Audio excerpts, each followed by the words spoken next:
ఎట్లా సార్ మీరు ఒక కమ్యూనిస్ట్ యోధుడు తెలంగాణ కోసం నిరాహార దీక్ష చేసిన కొత్తగూడెం బిడ్డ మీరు మీరు అట్లాంటిది మీరు కూడా మమ్మల్ని ఇట్లా గొంతు నొక్కితే ఎట్లా సార్?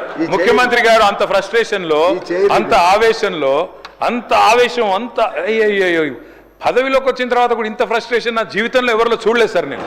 అరే మొత్తం ఇంత దాడి ఇంత ఉక్రోషం ఏం పర్లేదు రేవంత్ రెడ్డి గారు ఇంకా తిట్టాలనుకుంటే ఇంకో 2 గంటలు తిట్టండి, మాకేం అభ్యంతరం లేదు. ఎందుకంటే మీ మైక్ కట్ కాదు, నీకు ఎంత ఉందో అంత తీసుకో, నాకేం ఇబ్బంది లేదు. మీ తిట్లన్నీ మాకు దీవెనలు, మీ తిట్లన్నీ మాకు దీవెనలు, మాకు ఆశీర్వాదాలు.